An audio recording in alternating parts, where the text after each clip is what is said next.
That is most important topic, ये most important है बेटा, that is power in AC circuit, power in AC circuit. तो बेटा power in AC circuit के नाम से आ जाएगा या पेपर में, या फिर क्या आएगा बेटा, ये टॉपिक आ सकता है आपका पावर इन एलसीआर सर्किट। तीसरा नाम है बेटा इसका जो आ सकता है, वो आ सकता है power in an inductive circuit, in an inductive circuit, power in an inductive circuit. ये तीन नाम है बेटा, इन तीनों मतलब कोई भी नाम है जब समझ लो एक ही टॉपिक है। अब बेटा बात करते हैं पावर की। फर्स्ट ऑफ ऑल तो हमें पावर की डेफिनेशन देनी होती है बेटा। देखिए पावर बेटा आप सभी ने बच्चों ने पढ़ रखा, किस केस में, डीसी के केस में, in case of DC. DC के केस में आपने बता रखा P बराबर होगा V इंटू आई, क्या applied voltage and current flowing through a conductor, उनकी मल्टीप्लीकेशन क्या कहलाएगी, okay, the multiplication of applied voltage and current flowing through a conductor, that is called power. But AC में क्या होगा भाई, AC में वही होगा, applied voltage कौन सी होगी, अल्टरनेटिंग, और करंट कौन सा होगा, अल्टरनेटिंग। समझ गए मेरी बात। तो बेटा इसीलिए पहले तो आएगी डेफिनेशन, भाई पावर की डेफिनेशन बेटा। आप देखिए यहां बेटा कोई भी एलसीआर सर्किट लेंगे हम, देखिए बेटा ये आपने लिया आर एल और ये सी, ठीक है बेटा, ये कनेक्ट कर दिया आपने एसी सर्किट के साथ, and that is the E के, और ये that is the AC circuit. कितना है बेटा, ई बराबर है E naught sine omega t, good बेटा, ठीक है। ये आर रेजिस्टेंस एल, ये इंडक्टर इंडक्टेंस एल, ये कैपेसिटर जिसकी कैपेसिटेंस सी। तो वोल्टेज तो यार ही बेटा, यह वोल्टेज है, अप्लाइड अल्टरनेटिंग वोल्टेज और अल्टरनेटिंग करंट जानेगा, उन दोनों की जो मल्टीप्लीकेशन है वो जो है बेटा क्या कहलाएगी, देखिए यहां। तो इसीलिए एसी के केस में, किसमें बेटा, इन एंड एसी, एसी के केस में जो पावर है क्या लिखोगे बेटा, ई इंटू आई। डेफिनेशन क्या है,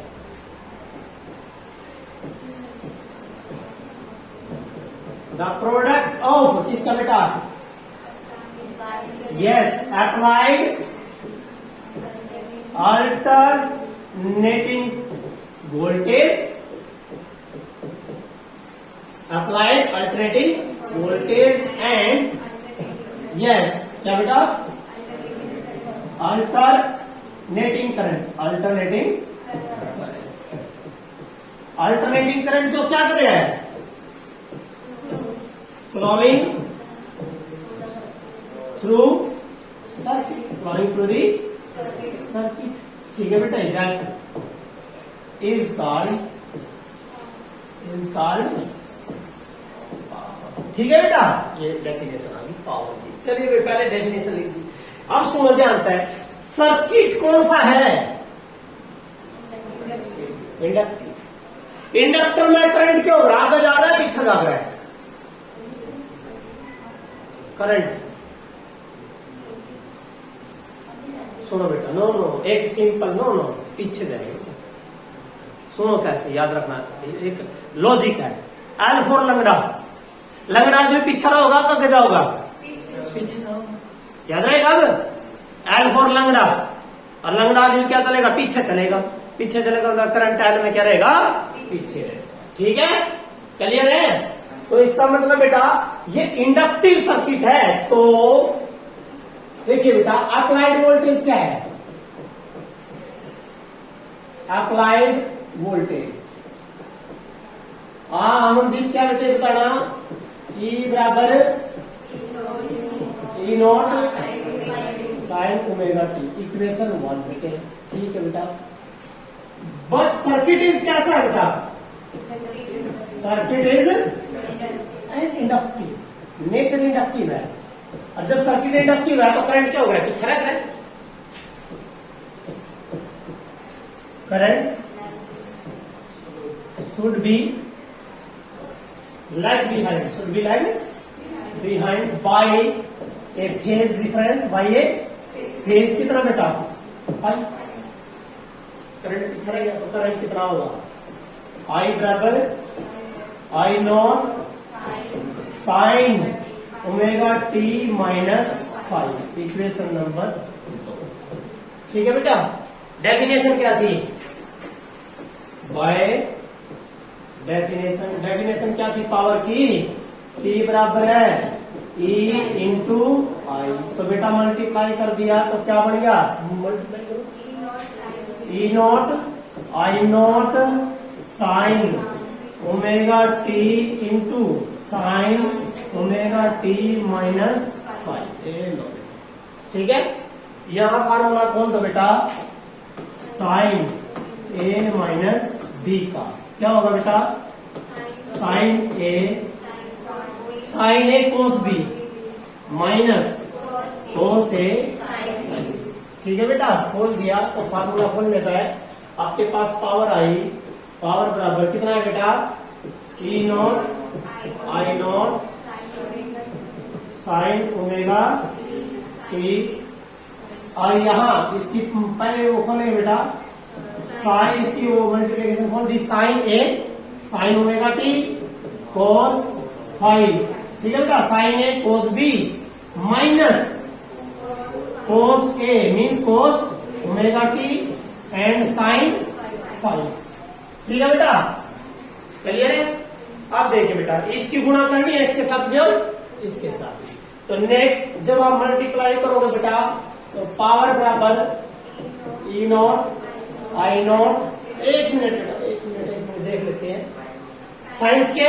लेकिन बेटा गुणा करते टाइम तो मैं पढ़ रहा था, पहले कॉन्स्टेंट आ गया था, इसकी गुणा करो पहले यू आ जाएगा कोस 5 है ना बेटे, क्या आया कोस 5 और साइन स्क्वायर ओमेगा माइनस बेटा E naught I naught sine 5 and that is ना sine omega t into cos omega t. ठीक है बेटा, क्लियर है। आप क्या करो, इसको है ना 2 से मल्टीप्लाई कर दो यहां और 2 से डिवाइड। ये किसका फार्मूला बन गया, साइन 2 ओमेगा टी का, साइन 2 थीटा का बेटा। तो ये 1/2 यहां आ जाएगा, तो ये पावर आ गई आपकी, that power is equal to E naught I naught बेटा cos 5 into sine square omega t minus E naught I naught by 2, ये वाला 2 बेटा साइन 5 और साइन 2 ओमेगा टी। ठीक है जी, आगे बेटा। लेकिन बेटा क्या होता है एक्चुअली जो है ना पावर क्या होती है, rate of work done dw by dt, rate of work done by the source of EMF to maintain the current in the circuit. Power की डेफिनेशन दे रखी तुमने, जब दूसरी यूनिट चली थी पावर की डेफिनेशन दी थी, the power is defined as the rate of work done. बेटा वर्क डन क्या लाता है, आपका energy, the amount of work done by the source of EMF to maintain the current in the circuit. वह definition थी आपकी किसकी, energy की, इलेक्ट्रिकल एनर्जी की। लेकिन बेटा एनर्जी और वर्क तो एक होता है, इसलिए वर्क बोले है, लेकिन यू क्या है, रेट ऑफ वर्क है।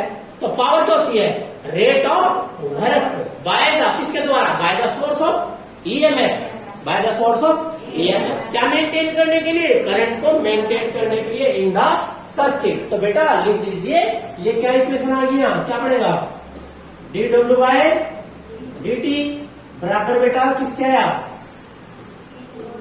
E naught I naught cos 5 into बेटा sine square omega t minus बेटा E naught I naught by 2 sine 5 और साइन 2 ओमेगा। ठीक है बेटा, अब ये डी डब्ल्यू ये रखो, dt ने इधर ले जाओ, और dw amount of work done in the small interval, small interval में बेटा कितना आया, dt यहाँ मल्टीप्लाई हो जाएगा, यहाँ भी क्या आएगा, e naught I naught cos phi और बेटा sine square omega t into D T minus E naught I naught by 2 sine five into बेटा साइन 2 ओमेगा टी इंटू आ गया बेटा। ये तो क्या है, इक्वेशन नंबर 3 या 4 जो भी होगी बेटा। अब आपने क्या करना है, टोटल वर्क करना है, कहां से कहां लगा, क्योंकि ओवर आप जो बेटा टोटल वर्क निकालोगे ओवर ए कंप्लीट साइकिल, कहां बेटा कंप्लीट साइकिल, इस कंप्लीट साइकिल 0 से p तक, 0 से p तक, ठीक है बेटा। तो वर्क डन निकाल लीजिए, क्या आएगा, तो क्या करोगे इसको इंटीग्रेट, तो क्या लिखोगे, इंटीग्रेट इक्वेशन 4, ठीक है, इक्वेशन 4 को इंटीग्रेट कर दो बेटा 0 से t तक। तो इसका मतलब है ये वाली इक्वेशन है जो क्या बन जाएगी, ये आगे नेक्स्ट दैट इज dw का इंटीग्रेशन बेटा यहाँ, ठीक है, इज इक्वल टू यहाँ बेटा जो इंटीग्रेशन में क्या होता है, जो कांस्टेंट है पहले वो बाहर, ये कांस्टेंट बाहर आ गया, इसका मतलब है क्या रहेगा, E naught I naught cos five और इंटीग्रेशन बेटा 0 से t sine square omega t into minus बेटा वही E naught I naught by 2 sine 5 और बेटा इंटीग्रेशन 0 से t इसका साइन 2 ओमेगा टी इंटू, ठीक है बेटा, आ जाएगा ना। अब बेटा नेक्स्ट देखिए क्या करना है, साइन स्क्वायर का हमारे पास डायरेक्ट नहीं है, साइन स्क्वायर का डायरेक्ट इंटीग्रेशन नहीं होता है, तो इसलिए क्या करेंगे बेटा, आपने पता साइन स्क्वायर थीटा बराबर होता है 1 माइनस कोस 2 थीटा बाय 2, ठीक है बेटा, यहां करो। तो ये जो है और ये टर्म पहले यही कर लेते हैं, साइन का इंटीग्रेशन क्या होता है बेटा, माइनस कोस, साइन का integration minus cos 2 omega t by 2, omega limit कितनी 0 से t, तो बेटा माइनस माइनस प्लस, लेकिन यहाँ 1/2 ओमेगा बाहर लेगा, लिमिट पुट करो कोस 2 ओमेगा टी, लिमिट कितनी 0 से t, पहले क्या अपर 1/2 ओमेगा ऊपर ले लिमिट पुट करोगे कोस 2 ओमेगा बनो टी की जगह कैपिटल टी माइनस कोस 0 क्या होता है बेटा 1 और ओमेगा टी कितना होता है 2 पाई, कितना होता है बेटा 2 पाई इंटू 2 4 पाई, क्या बन गया कोस 4 पाई, क्या होता है 1, क्या होता है बेटा 1 माइनस 1 आंसर क्या हो गया ये 0, 0 इंटू समथिंग, तो दैट टर्म इज, ये वाली टर्म क्या हो जाएगा बेटा, ओके। अब आ जाओ इस पे बेटा, यहाँ क्या किया, जो ये 2 है कहां जाएगा नीचे, तो dw का वर्क डन का एवरेज वर्क आ गया बेटा, टोटल वर्क आ गया, and that is E naught I naught cos 5 by 2 आ गया बेटा। और ये कर दिया हमने अलग अलग इंटीग्रेशन 0 से t, किसका, एक बार तो एक का 1 इंटू डी टी, फिर बेटा 0 से t किसका कोस 2 ओमेगा टी, कोस 2 omega t into D T, करिए ना बेटा, ओके। अब ये भी क्या हो जाएगा 0, ये भी क्या हो जाएगा 0 हो जाएगा, कैसे, कोस का इंटीग्रेशन साइन, क्या आएगा sine 2 omega t by 2 omega यहाँ ले लो, एंड लिमिट पुट करो 0 से t, तो 1/2 ओमेगा बाहर बेटा क्या रहेगा sine 2 omega t minus sine 0, अरे भाई 0 0 होता है, और sine 4 pi 0, sine 4 pi 0 minus 0 0 0 into something, तो ये टर्म भी क्या हो जाएगी, रहेगा क्या 1 का क्या जगह dt का t, क्या जगह t, तो क्या आ गया work, that work is equal to E naught I naught cos 5 by 2 into बेटा, इस t को यहाँ लिया नीचे, क्योंकि हमें क्या निकालना है एवरेज, क्या निकालना बेटा एवरेज, टोटल वर्क निकालना है, एवरेज पावर एसोसिएट है टॉपिक, तो total work upon total time, total work by total time, total work कहां से कहां, पूरे कंप्लीट साइकिल पे ऐसे बेटा यहां से यहां है ना, 0 से t तक। Total work by total time, total time कितना है, t है। इसका मतलब w को t से डिवाइड करो तो आपके पास क्या आया बेटा, w by t is equal to बेटा ये रहेगा आपका e naught I naught cos phi by बेटा that is the average power. क्या ये average power associated with LCR circuit, associated with AC circuit, associated with inductive circuit is equal to बेटा मैं इसको खोल देता हूं, देखिए ई नोट बाय √2 कर दूं इंटू आई नोट बाय √2 कर दूं इंटू, देखिए बेटा ध्यान से ये क्या है, आरएमएस वैल्यू किसकी, वोल्टेज की। ये क्या है, आरएफ वैल्यू करंट की। तो एवरेज पावर क्या है बेटा एलसीआर सर्किट में, ये क्या है, क्या बेटा वर्चुअल ईवी, और ये क्या बेटा आईवी इंटू cos फाई। तो डेफिनेशन क्या लिखोगे, क्या लिखोगे बेटा definition, average power associated with LCR circuit, क्या लिखोगे बेटा, बेटा क्या बोला मैंने इसकी definition, the average power associated with किसके साथ, एलसीआर सर्किट या इंडक्टिव सर्किट या AC circuit is defined as the product of RMS value of voltage, RMS value of current and power factor, and power factor. बेटा ये जो है ये क्या बेटा, यह पावर फैक्टर है, एक ध्यान रखना है। ये जो है बेटा देखिए आपने जब ये जो ये तो पावर है, ये तो पावर है करंट इंटू वोल्टेज, अरे करंट इंटू वोल्टेज बेटा, करंट इंटू वोल्टेज है तो पावर है, लेकिन यह पावर कौन सी है बेटा, एपिलेंट, कौन सी पावर बेटा, एपिलेंट पावर है। और ये पावर कौन सी है, ट्रू, ये वाली कौन सी बेटा, ट्रू पावर। तो cos फाई क्या देगा, अरे बेटा cos फाई नहीं रहने दो, ये कहा गया अपेरेंट इसके नीचे, तो क्या है, अरे बेटा ट्रू पावर बटे अपेरेंट पावर आ गया, आ गया ना। और ये cos फाई क्या होता है, it is very very important, क्या बेटा, it is very very important power factor, is the power factor, याद रखना बेटा, इंपॉर्टेंट एक नंबर का क्वेश्चन आएगा यहां से, पावर फैक्टर है ये।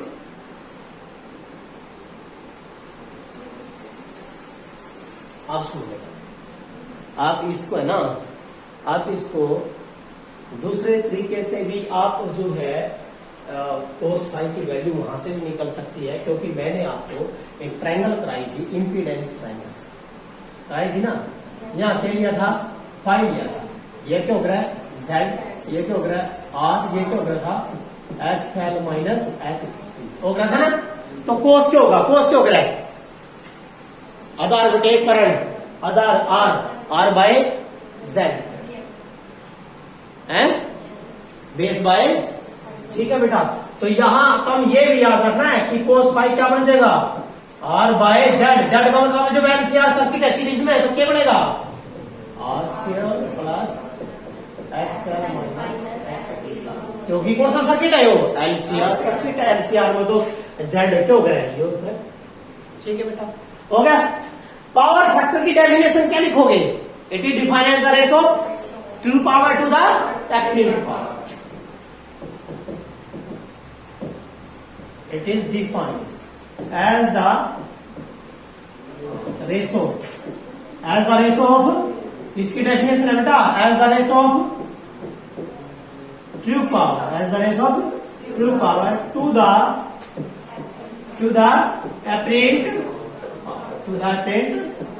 True power to the apparent power, या फिर बेटा ये it is defined to the ratio of क्या क्या क्या बेटा, resistance to the impedance, ratio of the resistance to the impedance, that is called power factor. आगे समझ में। और यहाँ average power associated with LCR circuit क्या लिखोगे, product of apparent power and power factor, apparent power and power factor, या फिर product of RMS value of the voltage and RMS value current and power factor. बेटा याद रखना है, यहाँ जो ये मेन टॉपिक आया है पावर फैक्टर, बहुत इंपॉर्टेंट है, एग्जाम में आता है, ये एग्जाम में आता है बेटा पावर फैक्टर। इसकी यूनिट क्या है पावर फैक्टर की, कोई यूनिट नहीं है, क्योंकि बेटा पावर बटे पावर है, तो क्या बेटा है, यूनिट लेस है और डायमेंशन लेस है। क्या बेटा हो, dimension less and unit less, याद रखना है। ओके, अब सुनो बेटा, यहां पर मैं आपको बताता हूं पावर इन क्या है बेटा, नॉन इंडक्टिव सर्किट में। देखिए बेटा क्या है, इन नॉन इंडक्टिव सर्किट। बेटा नॉन इंडक्टिव सर्किट का मतलब है कि उसमें तो इंडक्टर नहीं है, ना तो आपका इंडक्टर है ना ही कैपेसिटर है, कुछ नहीं है। तो इसका मतलब है इस केस में बेटा पावर इन, ये भी इंपॉर्टेंट बात है कि नॉन इंडक्टिव सर्किट, इसका मतलब बेटा कि एक्स एल बराबर क्या हो जाता है, एक्स सी। और ये कंडीशन किसकी होती है, रेजोनेंस की होती है बेटा। तो इसका मतलब जब एक्स एल बराबर एक्स सी है तो कोस फाई की डेफिनेशन क्या बनेगी, कोस फाई क्या बताया था मैंने, आर बाय जेड, जेड क्या हो गया है R square plus XL minus X C का होल स्क्वायर। ये क्या हो गया, जीरो, ये आर का रूट, आर का आर बाय आर 1, तो cos फाई कितना होगा 1 आया प्लस 1। बेटा याद रखना पावर फैक्टर किसकी, पावर फैक्टर की वैल्यू क्या है 1 है, किसके लिए, नॉन इंडक्टिव। अब नॉन इंडक्टिव का मतलब है कौन सा सर्किट, ओनली आर, जिसके अंदर खाली आर हो। समझ गए मेरी बात, याद रखना खाली क्या हो बेटा, आर। इसका मतलब पावर इस आर में बेटा याद रखना है। अभी मैं बताता हूं एक सर्किट में ये आर है, ये आपका एल है, ये सी है। भाई पावर डिसिपेट कौन सेम होगा, खर्च कौन सेम होगा, ना तो इसमें होंगी ना इसमें होंगी, इसमें खाली याद रखना है। जब कोई सर्किट किसमें है, एलसीआर, एक सर्किट एलसीआर है, एल भी है, सी भी और आर भी है, तो पावर किसमें खर्च होगी, आर में होगी। एल में जीरो होगा पावर और सी में जीरो होगा। समझ गए मेरी बात, याद रहेगा। और पावर फैक्टर कितना रहेगा, +1, किसके लिए, नॉन इंडक्टिव या ओनली आर के लिए। दूसरा केस बेटा ये कहता है यदि प्योर इंडक्टर हो जाए सर्किट, कैसे हो जाए बेटा, प्योर इंडक्टर या प्योर कैपेसिटर, सर्किट कैसा हो जाए बेटा, प्योर इंडक्टिव या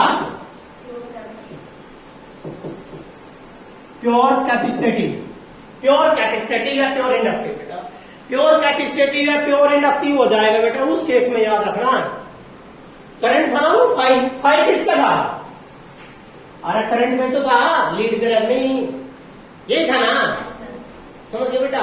अच्छा नो क्या हो, जब इसकी वैल्यू 1 होगी बेटा, इसकी वैल्यू 1 होगी कोस की, तो फाई की वैल्यू कितनी होगी, अरे बेटा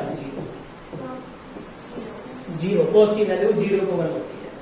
अब फेज डिफरेंस 0 किसमें, करंट में और वोल्टेज में, करंट और वोल्टेज में फेज डिफरेंस 0 किसमें हो रहा है, आर में, क्योंकि आर में तो पैरेलल चल रहा है, आर में तो चलते हैं पैरेलल, तो इसका मतलब ये आर। अब बोले क्या इन्हें, प्योर इंडक्टर में या प्योर कैपेसिटर में फेज डिफरेंस कितना हो रहा है, करंट कितना जा रहा है, एल में कितना पीछे रहेगा 90, सी में कितना आगे जाओगा 90, दोनों में 90 हो गया, तो इसका मतलब फाई की वैल्यू क्या रहेगी 90, और फाई की वैल्यू 90 क्यों, पावर फैक्टर क्या आएगा, कितना आएगा बेटा, यो है मेन पॉइंट, कहता हूं कुछ और सोच लो। पावर फैक्टर 1, आर है खाली नॉन इंडक्टिव है, प्योर कैपेसिटर है जाए या प्योर इंडक्टर है जाए, तो पावर फैक्टर कितना आएगा 0। पावर फैक्टर का मतलब बेटा पावर कंज्यूम नहीं करी, लेकिन फिर भी करंट जान लग गया बेटा। जो प्योर इंडक्टर और प्योर कैपेसिटर में करंट जान लग गया, पावर कम कंज्यूम करी, करंट फिर भी जान लग गया, तो वो कौन सा करंट है, वाटलेस करंट। कौन सा बेटा, अरे जो CFR बड़ी एलईडी बल्ब बने हैं, इनका फायदा क्या हुआ, ये तो फायदा है, बल्ब लगा थे हम, पहले लाल बल्ब, एक बल्ब लगा रहे थे, वो गर्म हो जाता है एकदम। गर्म का मतलब क्या है, आर है रेजिस्टेंस, पावर खर्च होगी वहां, वो आर है खाली, लेकिन बेटा ये गर्म नहीं होती, अब ज्यादा गर्म नहीं होती है, समझ गए मेरी बात। तो इसका मतलब क्या हुआ, ज्यादा गर्म नहीं होती, तो कहने का मतलब पावर फैक्टर कितना है, एनर्जी कितनी कंज्यूम करे 0, और एनर्जी पावर फैक्टर 0 है, तो कहने का मतलब बेटा इसमें पावर डिसिपेटेड नहीं हो रही है, और लेकिन फिर भी जो करंट जा रहा है उस करंट का नाम क्या हो जाएगा बेटा, वाटलेस करंट। सो ए करंट पासिंग थ्रू, किस में करंट जा रहा है बेटा, ए current passing through pure L or pure C is called wattless current. Is called wattless current. अरे बेटा wattless, watt mean power, powerless current है, करंट तो फ्लो हो रहा है लेकिन wattless. ठीक है बेटा, there is no power consume by the L and C. खाली कौन करेगा? समझ गया बेटा, याद रहेगा. तो ये टॉपिक था बेटा, बहुत इंपॉर्टेंट था ये टॉपिक. क्लियर है? कर लोगे ये टॉपिक.